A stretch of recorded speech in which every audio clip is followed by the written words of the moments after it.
All right, welcome everyone to another episode of Walking with the Master. And I listen, this is another giant of a martial artist. Not just a martial artist. He's a businessman. He is a entrepreneur in his own right. He is a servant of people. And I'm talking about Grand Master Lamarr Thorton. I listen, subscribe now, let somebody know, because we're getting ready to have this conversation that you just don't want to miss. Ush, my brother, how you doing? Grand Master, it's good to see you. Doing fine. Doing fine. Working hard. Yes, sir. Yes, sir, man. We got to keep on working, like you just said a little while ago. To me directly, man, we stay busy. We stay busy. It's very, very important. We got to continue to serve. Yes.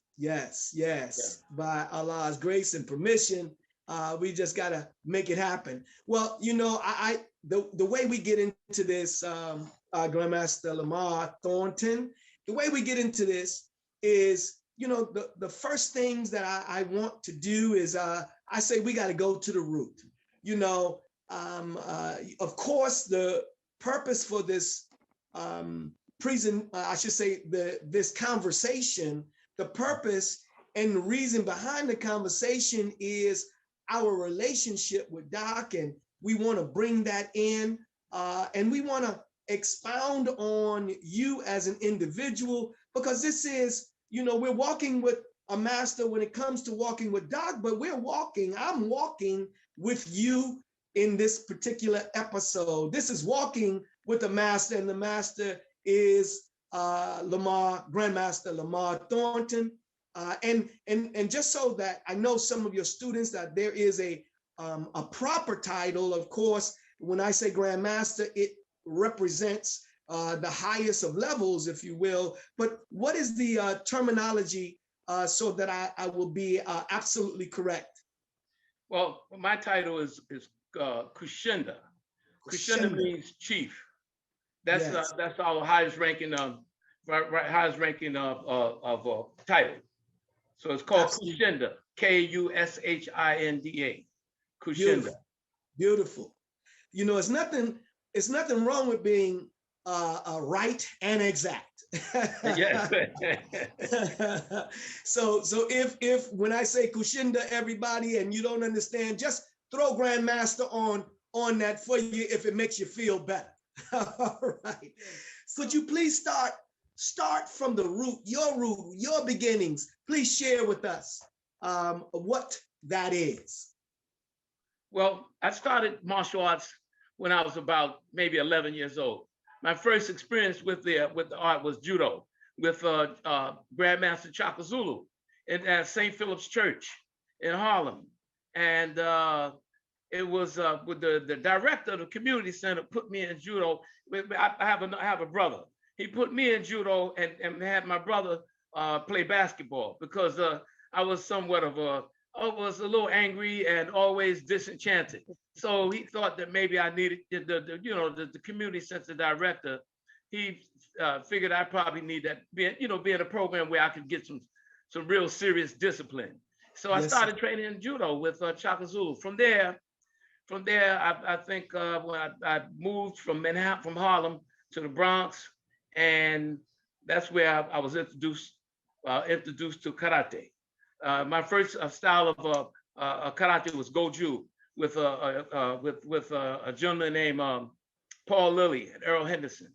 So I made green belt under them, and I think Earl went into the service, and Paul got sick. So I started training on my own. I picked up this book called "This Is Karate" by Master Yama, and I would work out on my own in my backyard and in my basement until I met one of my friends in high school, Bradford Gonzalez, and he was training out at Peter Urban. So my third style was with Peter Urban, which was Goju also, American Goju. From there, I studied with Abdul Musawa in Yamakwan. That's a that's Yamaquan is like a multiple system. Yamaquan was founded by Ming Pai. Abdul Musawe was one of his students, and it was a combination of Korean style Shotokan and Goju. So I studied with Abdul Musawe, AKA Monroe Merrill, and then from there I had the opportunity to study with Doc Powell, with Grand Master Moses Powell. I studied with Sensei Cofield, Thomas LaPuppet.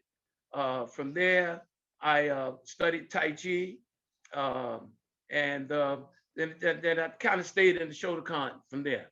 Yeah. Man, awesome, awesome. I mean, you mentioned some really, some real serious icons in the art. I mean, just think, those of you that are out there, if you haven't heard those names before, look them up, because these are some credible martial artists that he mentioned, So excellent, sir. So you then tell me about how you began to move, and I guess getting to your black and past your black, and you started doing some things. Kind of share with me, like your history, and walk it down for me. Right after I made black belt and Shotokan, I had like 3 or 4 styles. I was black belt.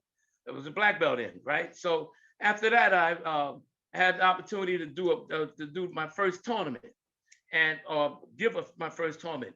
And I was fortunate. We were fortunate, Bradford Gonzalez and myself, my training partner, to give a tournament at such a young age, because I think I made black belt when I was about 16, 17, 18. And so we went to our instructor, Sensei Cofield, Master Moses Powell, Aaron Banks. We went at Fred Hamilton. We went to them and told them we wanted to give a tournament in the Bronx. So they said, okay, we'll help you with the tournament. So that was what I started. Actually, I fought tournaments, but more so I got into being a promoter and a director of tournaments. And I did do some fighting. That's awesome. Yeah. What year around was your first promoted tournament? 1969. Wow. In the Bronx, up at the Embassy Ballroom in the Bronx on 161st Street. Now, the funny thing is that the Sensei Cofield, Master Moses, and Aaron Banks, they said, Lamarr, now you don't have enough rank to do a tournament. So what we'll do is we will work the tournament for you and direct the tournament, and you guys will just be on the side, and we'll show you what to do. And so what they did was, which was a blessing, is that they took over. They came in and they ran the tournament for us. Which was always had people like Moses and Aaron Banks and Peter Irvin. They were like my big brothers, my mentors. So so it was like 1969 we gave our first tournament, and then after that, I think about maybe in 1971, 72, where we went into we used to give tournaments up at the PAL up in the Bronx. We would have competitors like Nasty Anderson, George Chung, Master Lil John, yourself. Yes. We would have all the great martial artists from all over the country. From the PAL, we graduated and went and started giving tournaments at City College. That's when we've had the Police Against Corrections. We had all the famous, some of the famous celebrities would come to our tournaments. Wesley Snipes, Michael Jai at that time, he was I think that was in about 1974, 75. Michael had to be about 16 years old. He would come from Connecticut, Michael Jai White, the actor, and compete in our tournaments. Beautiful. Yeah. Beautiful. Man, that's awesome. I mean, clearly, I'm familiar with your tournaments, and it was actually us having a conversation at one point when we did the correction the law enforcement aspects where, you know, we started doing some things, and when I talk with you, you put it together and allowed us to, you know, bang, man. We had a good time. We had a good time. We had a good time. Yeah, good. I mean, good martial arts. Very. It was very much competitive, and we you know, it was good showmanship too. You know, yes. I enjoyed seeing the policemen compete against the correction officers, and it was amazing. Yeah, it was great. It was great, and you know, our even though the tournament scene, we were still banging, but we were able to, and I should say, you let us bang better and strong.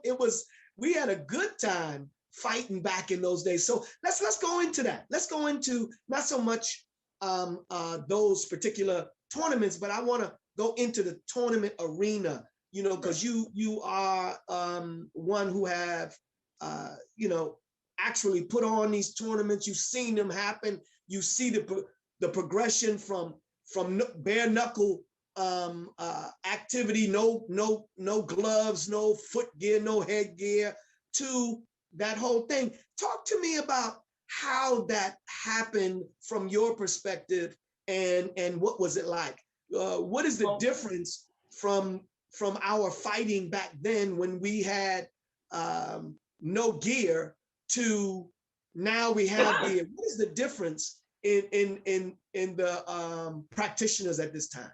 Well, during the time, you know, the 60s or the 70s, the tournament rules and regulations was where they wasn't limited, meaning that, you know, you could use all your skills and your techniques, such as say if you were a jiu-jitsu car competing in a tournament, you could use your sweep and throw, and use your sweeps and your throws and score a point by taking a man down and countering, or countering with a technique. Versus today, that particular weapon is not allowed. You know, another thing you could do back in the day in the tournaments is you can grab and punch. You know, that does not exist today.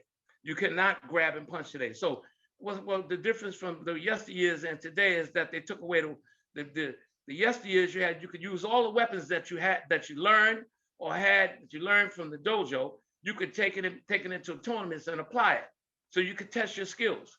Today, if whatever you learned in the dojo in reference to self-defense or self-defense, real self-defense, or versus tournament techniques, you know, you can't use the stuff that you learned in the dojo in a tournament. Tournaments, you're limited. The tournaments is a game of tag now. Back in the day, it was a game of combat, real combat. Again, like you said, there was the bare knuckle, no equipment, and you can use all kinds of techniques. Today is different. It's just stop and go. The other thing about the old days is that back in the day, they would let you could fight without stopping for 2 minutes. You know, so it's a little different now. Now it's stop and go, stop and go. Yes, and you know, when I think of when I was a young fella, you know, really doing, even with the children, you could, like, if you didn't give a blow that made the person respond, even with the children, when a point was made, it was made because the response from the one it was made on made you know that it was. So there was no close contact and then score a point. You actually had to touch the body to make a point, even for children. Where it's totally different today, right?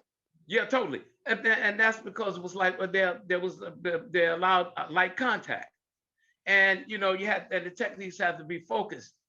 You know, they had to you do your technique or apply your technique with a lot of focus, a lot of what they call kimi or strength in the English language. You know, with strength and a good form. Yes. You know, that was also with the children too. Even with the children, everything had to be precise. It couldn't be flimsy. You also had to show that combat behavior, that combat mentality. You couldn't just, you know, fall in or lay in off balance. You have to be on balance when you do your kicks or your punches, or if you're on defense, blocking counter, it had to be precise. Yes. Yes. Yeah, I agree totally. Yeah, yeah. Good form, they call it. Good form. Good form. Good wasa. That's right. Yeah, good That's wasa, right. Yeah. Mm-hmm. Now let me ask you this. You have been a mentor to many children. You haven't mentioned, you know, the 135th Street, the why.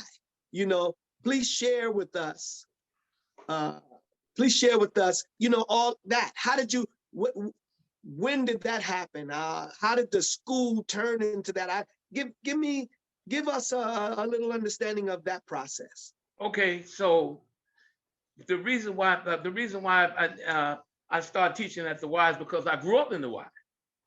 I grew up in the Y from the age of about 10, 11 years old. I swam right there at 135th Street. I learned how to swim and became a competitive swimming state champion when I was about 12 years old. I did gymnastics there, played baseball and basketball. Was never a good basketball player, but I was okay baseball player, but a great swimmer. So the YMCA was what you would call that was my route. I had opportunities to teach in other places, maybe downtown or in the Bronx, but I chose the Y at the time at that time because it was my roots. So what I did was I made a phone call to the director one day and called him and said, listen, I'm Lamarr Thornton. I grew up here in the Y, would like to teach martial arts. And so they accept, they welcomed me in, they gave me a space, and it's, that is my martial arts. That's where I really started to really teach and get involved with teaching the martial arts right there at that YMCA. And that was in my heart and in my mind to bring the art back to the community. Beautiful. When was that about? Let's see, I started teaching in the Y in 1998. I started teaching in the Y. Was it 19? I'm sorry. It was 1978. Sorry. Okay, because I was getting ready to say, I know I was there. No. 1978. Please forgive me. Yes, sir. Yes, sir. 1978. Yeah, and that's where we are. That's where we kind of launched. That's when the tournament scene. That's when I really got involved with the tournaments and got involved with working with the kids in the community. I wanted to give back, but that's the way I was raised, not just by my parents, but the people in the community, in the Harlem community. The people in the Harlem community were like my mothers and fathers. I never had a father, so my uncle raised me. So all the people in the community in Harlem, right there around the YMCA, they were my fathers and my mothers. And so when I just felt like I had to go back and give back. And that's my story of bringing the martial arts to Harlem and to the YMCA. We've had some interesting experiences there. Doctor Moses Powell, he used to come all the time. That's how I got my training from him. I started at Sanukas in Brooklyn, but after a while I couldn't get over there, so he would come to the Y every other weekend, or during the week he would meet me on 125 after he finished his classes at the One West. One and West. Then he would come. He'd call me and say, meet me on 125th Street. We'll walk around, have lunch, then we'd go back to the Y, and he would train me. Me and myself and a few of the other brothers. So I spent about maybe 5 to 6 years. He would come up to Harlem and train us. So the Y has been it's been a blessing to me. Yes, yes. I remember, of course, I was I was used in the process. Coming up there to the Y and everything. Right. So yeah, I remember. Yeah, see. Yeah, that's right. Yeah, I remember, and that was excellent. I was, a student in Muhammad University. Yes, sir. And while some of this was going on, and then of course after I was out of Muhammad University, but it was still early in my training as well. So that was great coming up there. Yeah, and amazing because Doc was coming, huh? The amazing thing about being being at the Y during the 70s and early 80s is that during that time Harlem was like the Mecca of New York City. Most of the martial arts, I'm talking about martial artists from out of town, not just the African American. I'm talking about all martial arts from all over the world. We've had people like Alex Steinberg from Tong Dojo. We've had George Chung from California. We've had a lot of people come to that YMCA just because they heard that that's where you would get the best fighting and the best training.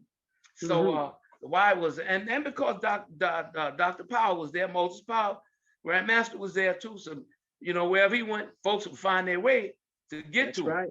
And we've had people like Louis Delgado. Nobody knows who Louis is. You do. Louis Delgado. Aaron Banks came up, did a seminar. Who else do we have? Rico God. Rico's been up there. You name it. Michael Jai fought right next door to the Y. You just have to give a tournament in the school. PS 175. Michael Jai, Cynthia Rockrock. All the Matt Nasty. Most of the martial arts all over the country would come there. We've even had the Japanese Foundation contact us while I was at the Y, and they sent a group of masters from Japan to come and exchange techniques with us. Now, now being in 1978, 1979, having some masters come from Japan, automatically, most of us would say, "Oh, we're going to get some knowledge." But when the masters got on the floor, and when they got on the floor and trained with us, they said, "No, we're not here to teach you. We're here to exchange techniques." And that's what they did. They had us do, So it was we had great experiences in the YMCA. It was a place where you could get enlightened with your martial arts and learn. Excellent. Is it still a base for you? No, I'm right up the street. What I did was I bought a building up the street, and we bought a building up the street from the Y on the 135th between 7th and 8th. The Y is 135th between Malcolm X and Fred Douglass. We're right up the street. We bought the building and we put the dojo in the basement. Nice. Still on the block, doing the same thing, just a little different time, different way. Great. So tell us something about Doc and your relationship and his teaching you, and just tell us a little bit about that. Yes. Well, I met Dr. Powell at Manhattan Center. I was about 16 years old, and I was about 16 years old, and I think I was a brown belt, might have been a green belt when I first met him. And I think it was my first tournament. Myself and my buddy that I trained with, my training partner, and we were on the sidelines by ourselves. And for some reason or other, Doc walked up on us. He was always good for if he saw somebody by themselves, or he was always cordial with everybody. And we were warming up, and he walked up on us and said, because evidently I must have looked nervous or something was going on. So he walked up on us and said, "Little brother, don't worry, take it easy. You're gonna be all right. But what's your name?" I told him my name. He said, "Okay, all right, good. Stay loose, stay strong, and fight." So right thereafter, I think that evening I made the finals. made the finals, and but Doc was doing a demonstration before the fights, before the competition. Mm. And he got up on the mat, got up on the stage, and I didn't know him, like I said, I didn't know him. I just met him. He just spoke to us, and he started doing work. Mm. And he started doing techniques and going to his thing, man. I missed my division watching him work. Oh, They called my division because the green belts were fighting in the finals not on the stage, but on the floor. And we were watching Doc doing his thing, and I missed my division. And after that, after he had done his demonstration, we ran over to him and said, can we come train with you? He said, yeah, but you got to go talk to your instructor. So he's been instrumental in my life. It's been like a father to me, a father, uncle, after he invited us down, invited me to the dojo, and I would go train every chance I got when somebody would drive me out. Then after a while, I told him that we were opening up the dojo, and he said, okay, good, I'm going to come up there and help you get that dojo going.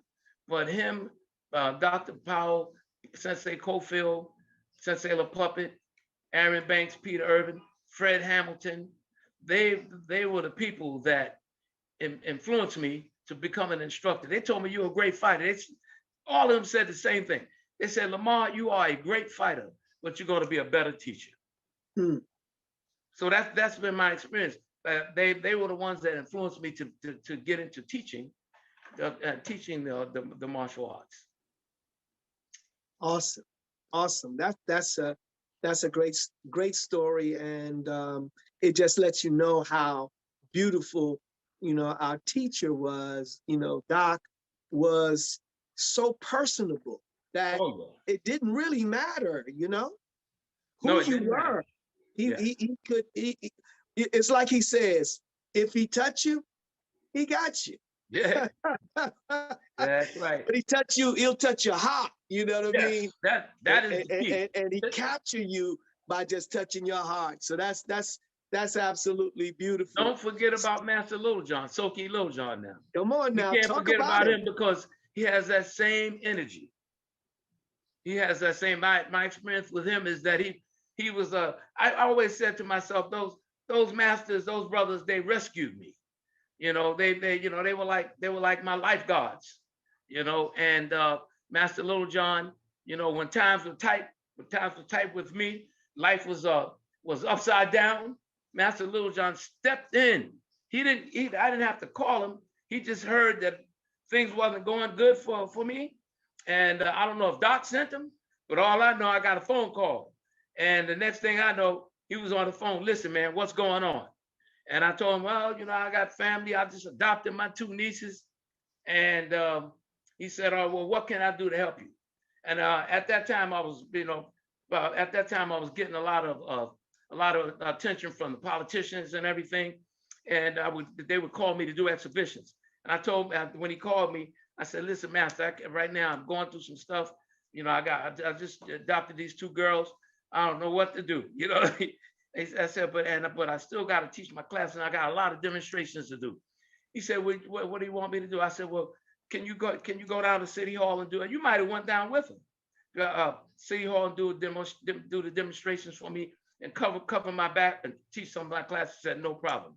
So Master Littlejohn, again, a lifeguard. Lifeguard. They've been, always been there they corralled themselves around me by the grace of God. Yes. And they took care of me. So that's been my experience with Dr. Powell and Master Littlejohn. Those guys, when you go swimming, the lifeguard sits in a chair in the pool. On the side of the pool, watching everybody, waiting for somebody to drown. And yes. If anybody drowned, they either throw the pole in, pull you out, or they jump in and get you out, or they'll pull you out.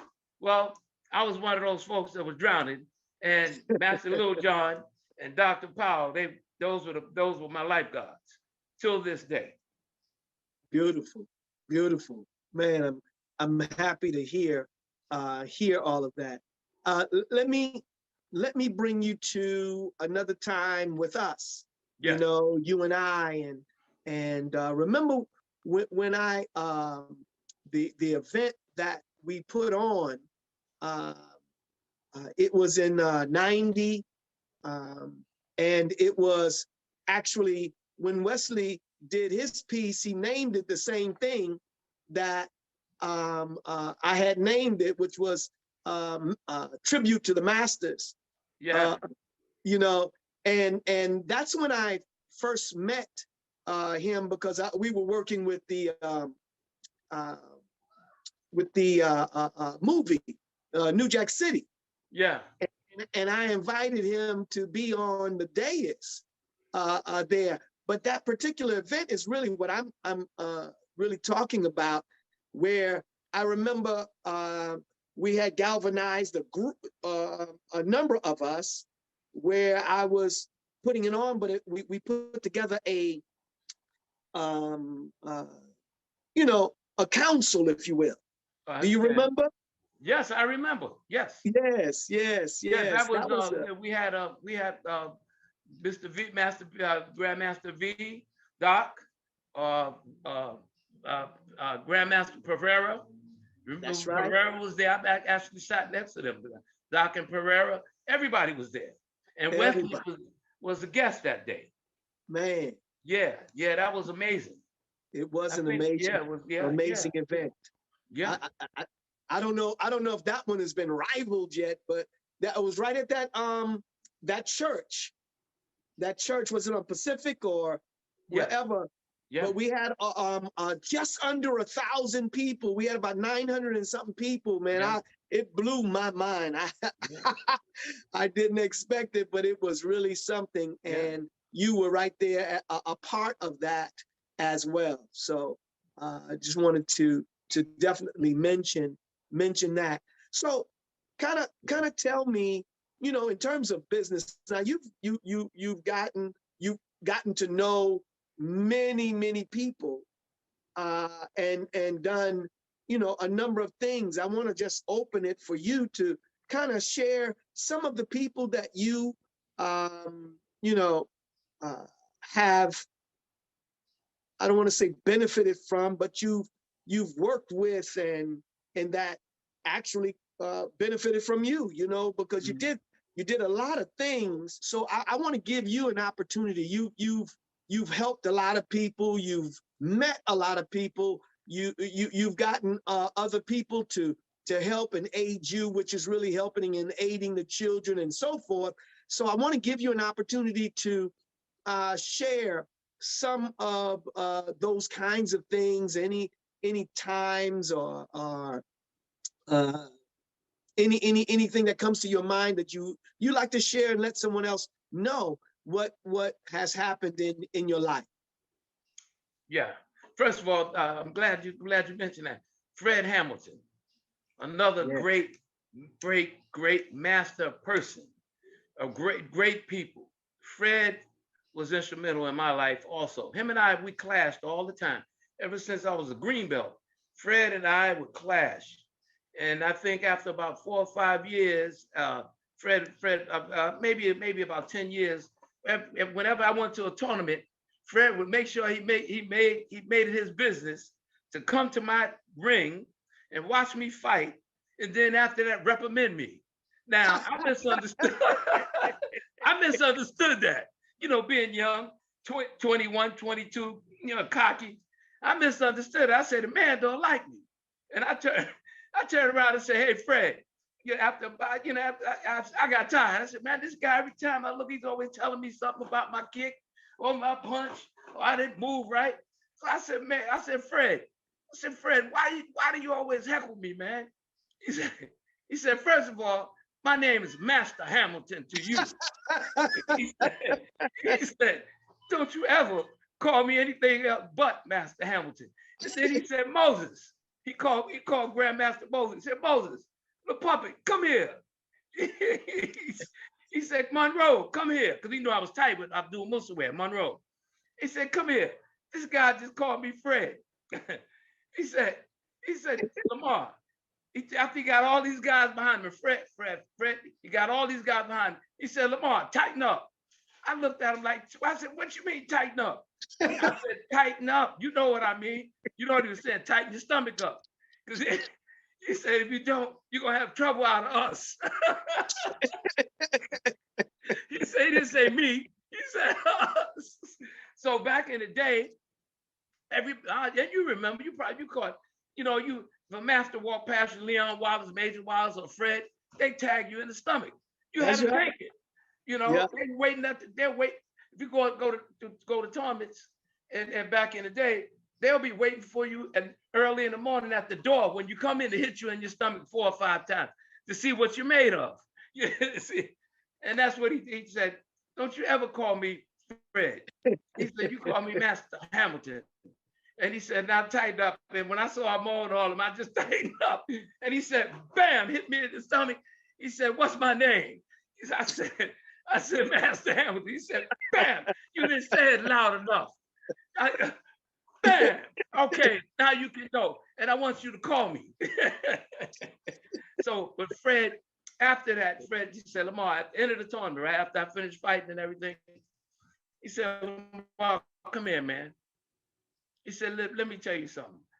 I love you, man. And he, ever since then, whenever he seen me with a tournament, if Lamarr, you got to come and sit down. I got to tell you something. A lot of times it would just be, I want you to hurt this guy. I want you to hurt that guy. But he would always give me a kind word, or we'd have some history to tell him. He's a historian, you know that, right? He was a historian.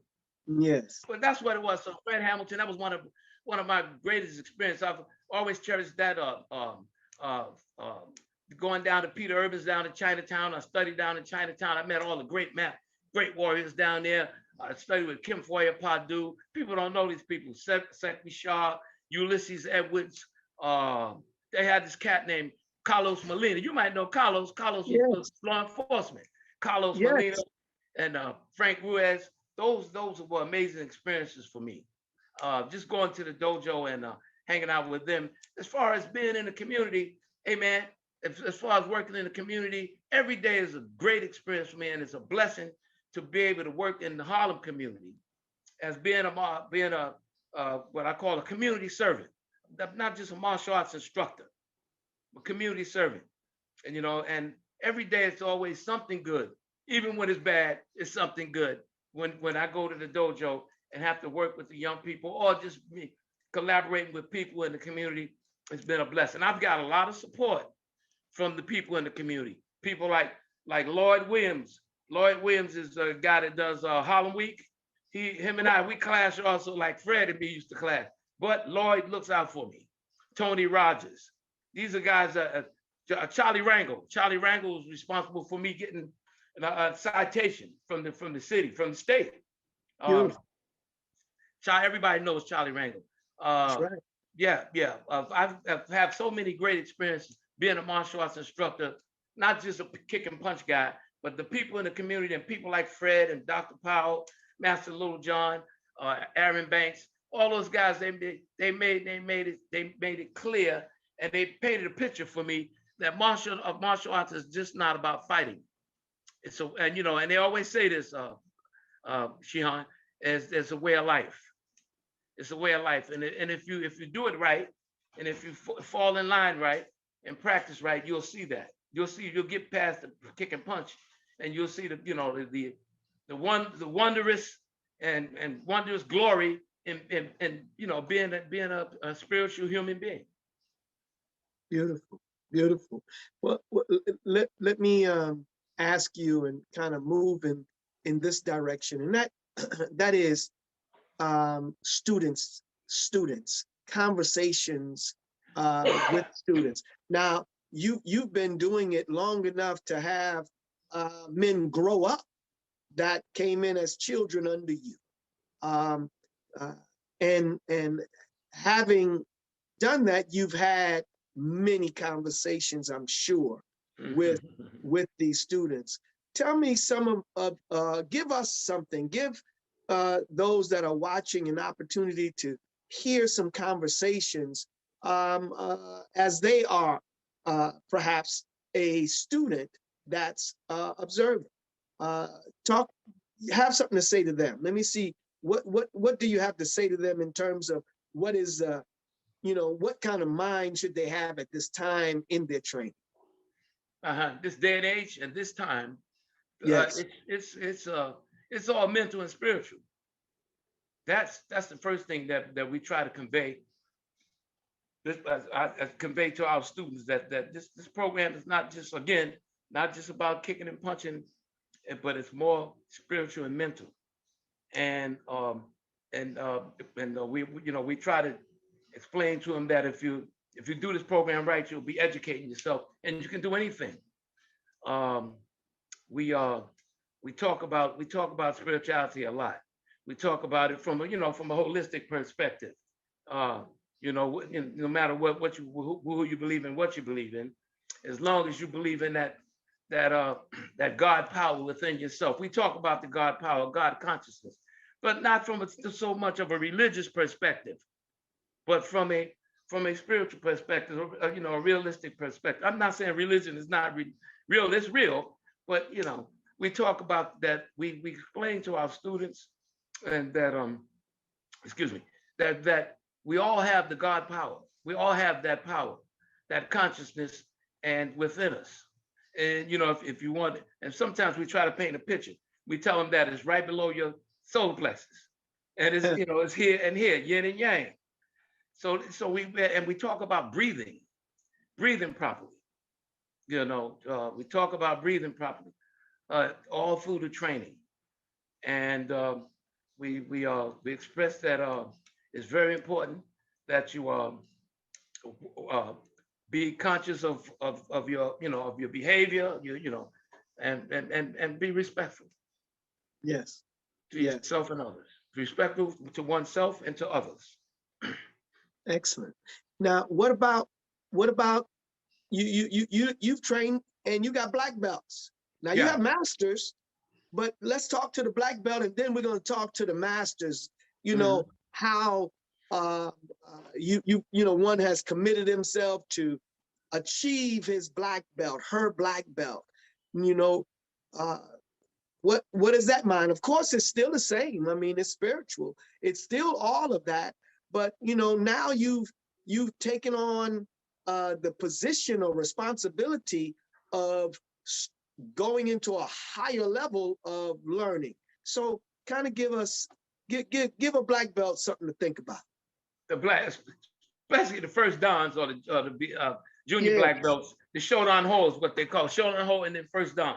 You got a person that first shodan. Well, in karate, when you make black belt, you're not a full black belt first dan until you prove yourself. Yes, so, sir. The first thing that we try to convey or tell them is to study. That's what we tell them. We tell them to study. We tell them to pick up books on the art, and outside of your own style. We tell them also to study different concepts of spirituality, and then we also tell them to study strategy. That's the first thing we do with the brown belts and the black belts. Start reading, start studying. We also make it mandatory that when you make black belt, that you have to come in the dojo with a notebook and write down everything that everything that you take in that day. And we asked all the black belts before they make third dan to have at least 3 or 4 notebooks on their understanding of their training. Very, very important, we're very important. And then one of the things that we do in our black belt classes is that before we have class, we ask each black belt to bring something in to read that's positive. It don't have to be holy moly, but it has to be positive. And if you want to call it positive holy moly, then yes. So we try to do more mental training, more mental and spiritual training, and the breathing. We get into the techniques, and we have 1,001 techniques, and the black belt training is very much advanced. We have different systems. We have a system called Kikuyu Juyu Kumite, that means warrior free fighting. It has like 7 levels. And those 7 levels, you learn offense, defense, defense, offense. We believe in our system that defense is offense, offense is defense. So, in the old school, they used to say, when you block, break the guy's arm. That's right. You have to know how to block and counter. You have to understand defense and offense.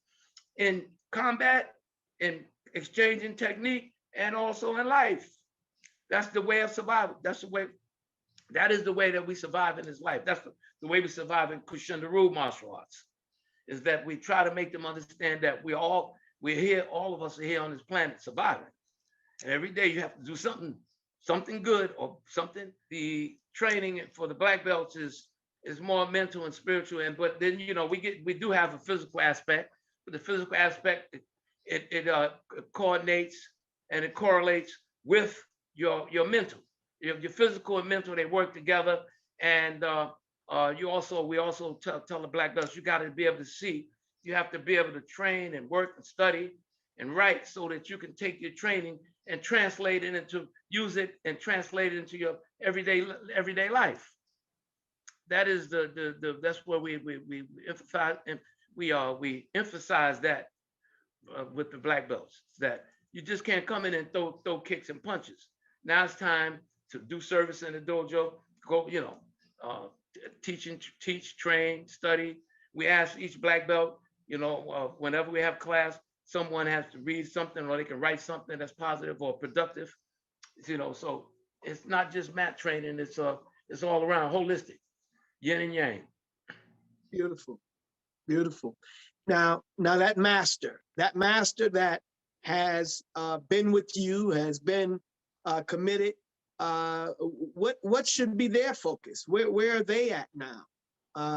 What should they be doing in terms of perpetuating, I guess, what you have already taught them, producing more locations or units? Just kind of tell me about the master and what the master should be thinking about. Mm-hmm. We call the masters wizard warriors. What do we require the masters to do, and what we ask them to do? We don't. Again, you notice I said ask, because at that level we should not be given commands. At that level, it should be a two-way situation, not so much command. So we call them wizard warriors, the masters. Masters in our system is 6 dan and up. 6 dan, 6 degree and up. And with the wizard warriors, Malogo Kondo Kana means wizard warrior. And we asked them to go out and teach. Go out and teach. Go out and set up a dojo, like you said. Or if not, come in the dojo and participate in helping run in the dojo, helping teach, running the classes, and making sure that the organization is, moving right along. And we ask the masters to always be available to make sure that we keep the legacy alive. So that means if anything happens to me, or if anything, with any of the other instructors, they have to step in. So, and again, we also tell them to continue to study. That's an endless program. Awesome. Great advice. Great direction for those various persons. And I know that it's going to be beneficial for those who get a chance to look at this and to listen to this conversation while we're walking together. Walking with a master is what we're dealing with right now. And I definitely thank you for the opportunity for you to share what you have shared. Now, let me just, before we go, let's get to the entertainers now. You mentioned a bunch of entertainers. How,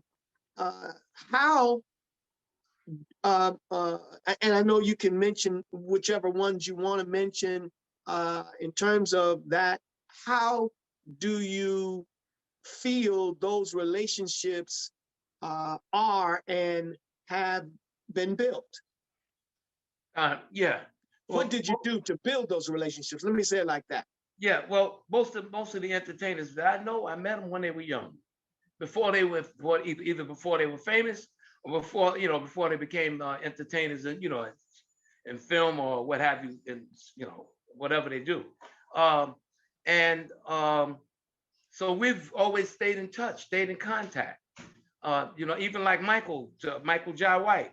To this day, he'll call me or text me or send a message through someone, or either I'll call him and check on him, So the relationship has been mutual, like us, like yourself and me, Master Muhammad. So the entertainers, as well as Wesley, same thing. Wesley will call me, Kashunda, really appreciate you working with my children. I appreciate you working with me when I was in college. Just wanted to give you, I got something for you. Or I need you to come by the house or meet me at a restaurant.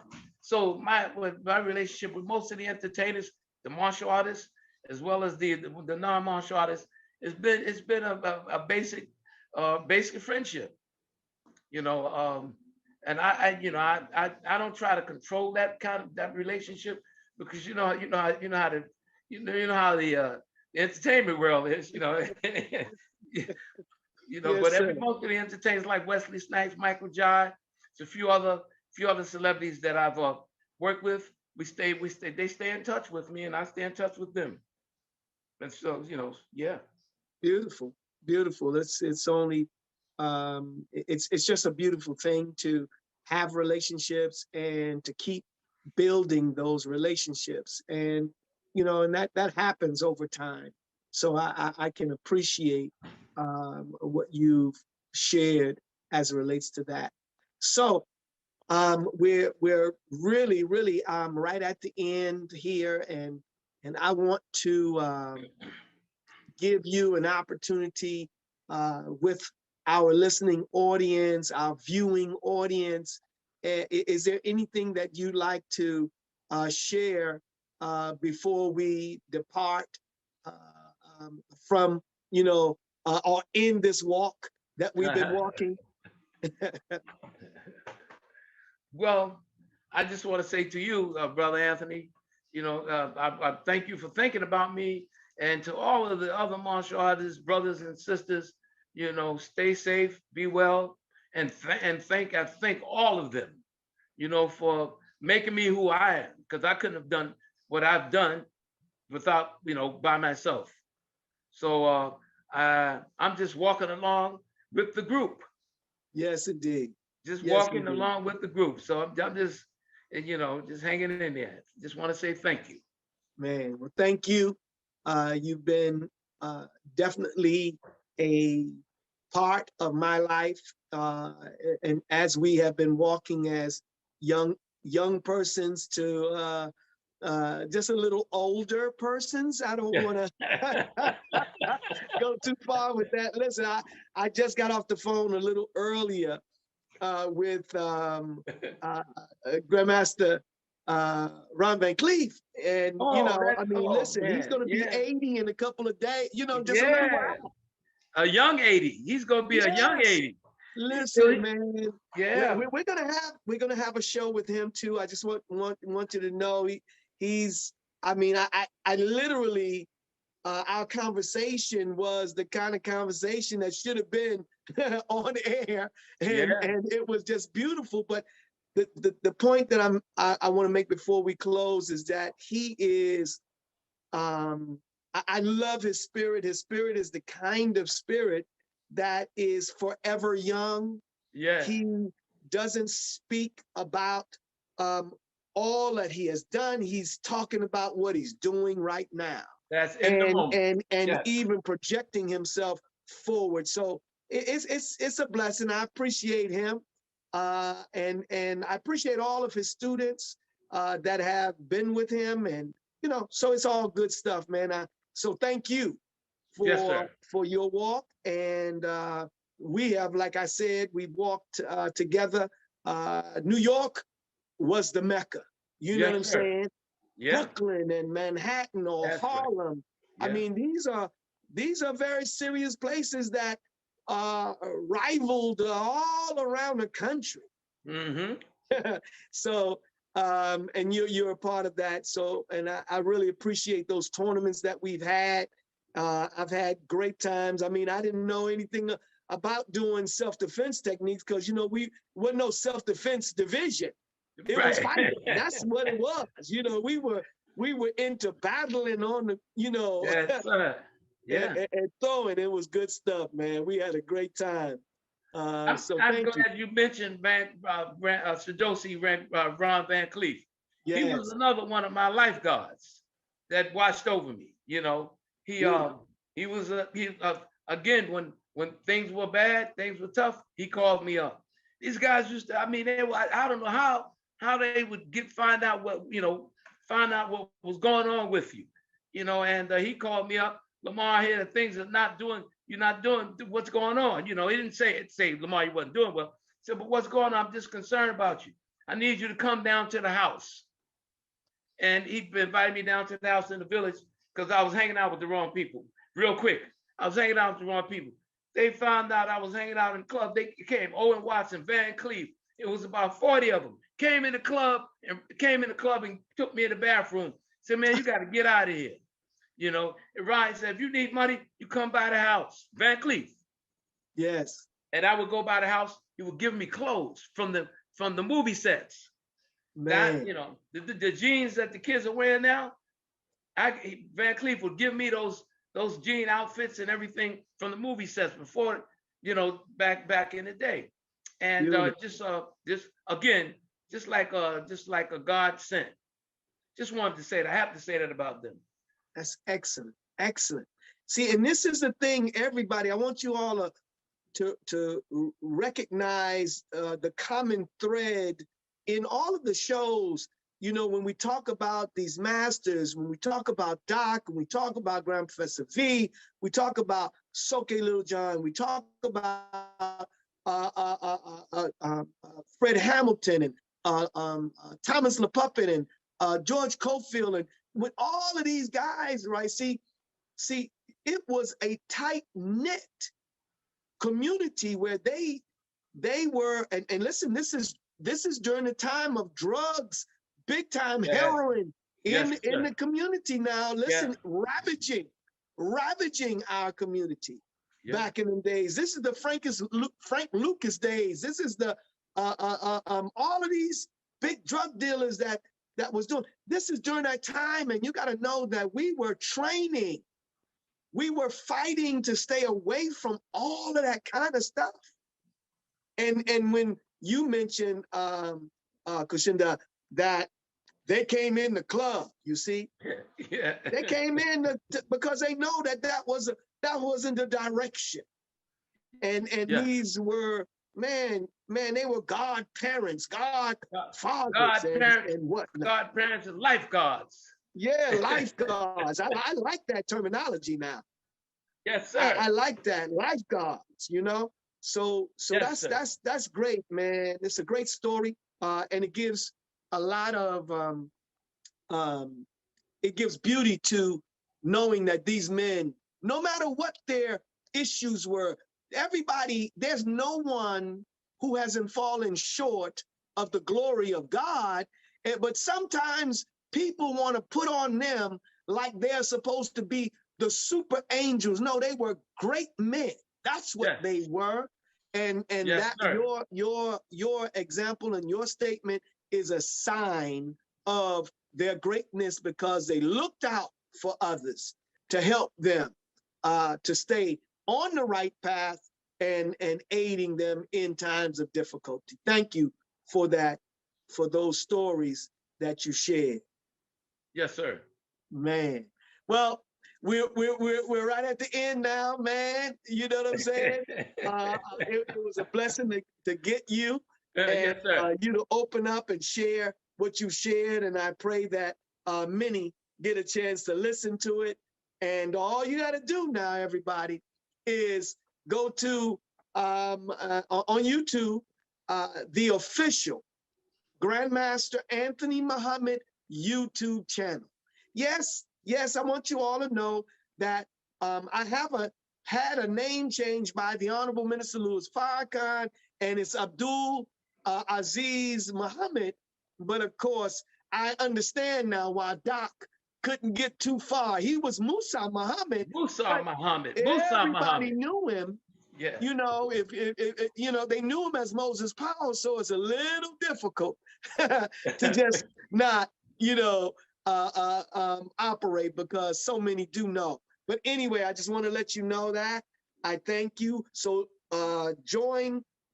subscribe on the official Grand Master Anthony Muhammad YouTube channel so that you can always be a part of these epic events, these stories, this walk with masters that we walk with. Listen, and we don't walk with no punks now.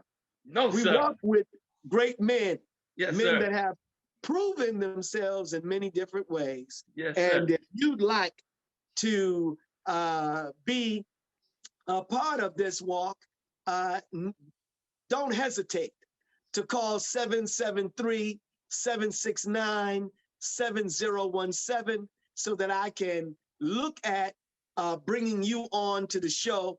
It's open for you. Of course, now you got to have somebody to back your story up.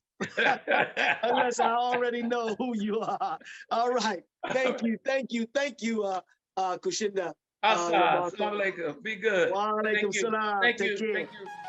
Every student of a master here today, you reflect your master teacher. You want to walk like him.